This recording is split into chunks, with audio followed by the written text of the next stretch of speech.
Where do you want to play basketball next year, Coach?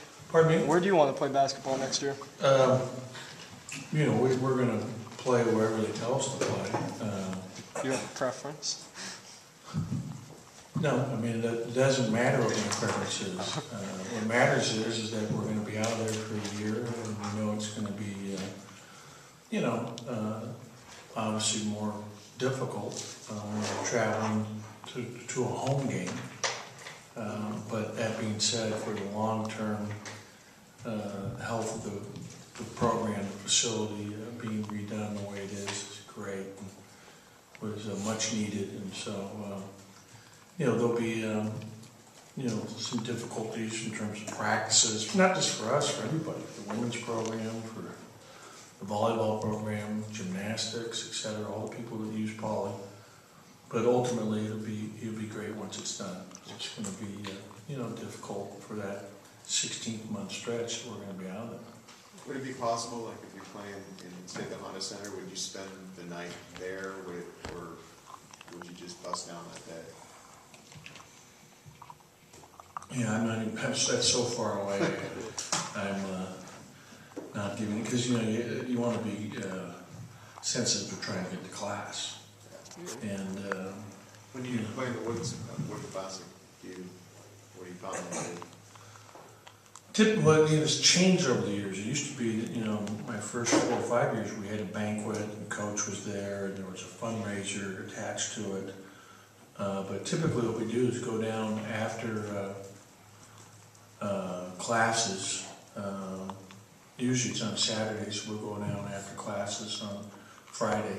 And sometimes we practice there, this year I think we practiced here, and then went down to the thing that we did with the media there at the Sauna Center, and then also we had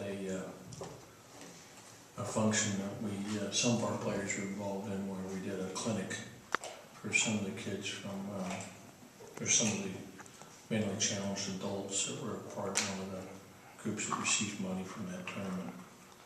I know you value having students in attendance. You were just talking about that for these last set of home games. Mm-hmm. How important is it to get the students down to wherever it is you're going to play? And actually, that's one of the things we discussed when I went out to some of the sororities and fraternities, and it's going to be just like when you go to the Rose Bowl. I mean, the school will provide transportation to and from. Hopefully we can turn it into a fun thing, a road show for your kid, whatever venue that we're going to be playing in. I know there's a number of different places where we may end up playing, whether it be the Honda Center or Staples or the sports arena. Obviously, the form is out because of the venue being changed to being a concert venue now, having to do construction, I guess, on it to get it ready. And when Philly Pit was being built, were you guys in the same? Oh yeah, we were in the igloo? No, we just played on campus in Fitzgerald Fieldhouse, which was yeah, I mean it was older facility. Butler without the tradition. Pardon me? Butler without the tradition. Yeah, you know what? I don't think it's as nice as what Butler has, but it was fine. I coached in the last game ever at Fitzgerald Fieldhouse, and it had a lot of history, actually. I mean, so are you worried about this at all, Coach? What I'm really worried about is the game on Thursday. This whole thing was set up for me to come in here and talk to you about next year and where we're going to play. I'm giving that zero thought. The only reason we're talking about it is it was just announced to you. I mean, it's so far down the list of things that I think about right now. It's not even funny. So I know it's on your minds because they just addressed it, but I have no thoughts. We can talk about something. Think about it at all. I mean, it is what it is. We've got to deal with whatever it is. It'll obviously be more difficult than playing right around campus for that year. Maybe multiple venues makes it more difficult because you don't really have a true home floor you're playing every game at. That all being said, in the long term, it's the it's really important that what's being done to Poly is happening, and so it's very exciting. So it's all good. Would you talk about Stanford? Pardon me? Would you talk about Stanford? Sure. Uh, Has their team improved since the first game? Yeah, you know, they changed their starting lineup. Now they're back with man at the starting point. I think that's really helped them. You know, I thought he was really a hard matchup for us a year ago when we played against him. In these last 4 games, you know, he's had 26 assists. He's really doing a good job distributing the basketball. He's very strong, very physical, excellent getting the basket, does a good job defensively. I think it's helped them. Owens is just getting better and better as the year progressed, you know, having to sit out last year because of his heart condition. You know, Green at one stretch here during this last 4-game stretch they've been on had 12 made threes in a row over a span of 2 or 3 different games. So he's shooting about 56% from 3 in the last 4 games and is really hot. And as we know, he's especially good at home. His range seems to be about 27 feet up there at Maples. So,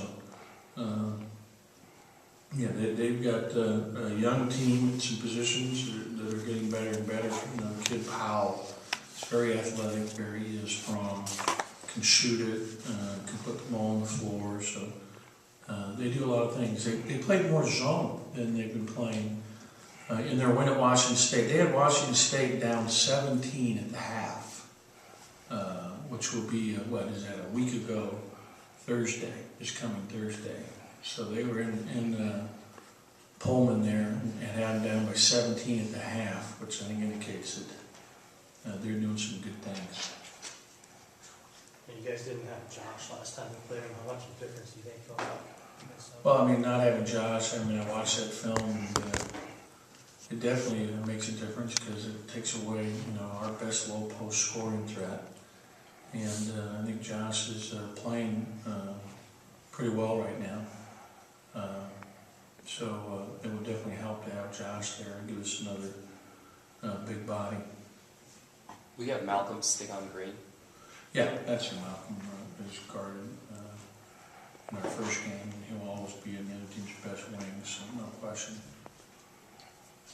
Tyler's like, other than the turnovers, Tyler's line has been pretty good. So for the offense, is he still having problems with the shoulder and the elbow? You know what? He had some work done yesterday on the shoulder. I went to the training room. And some of the guys, we weren't practicing, but the guys were getting work done. It's sore, but you know, it is what it is.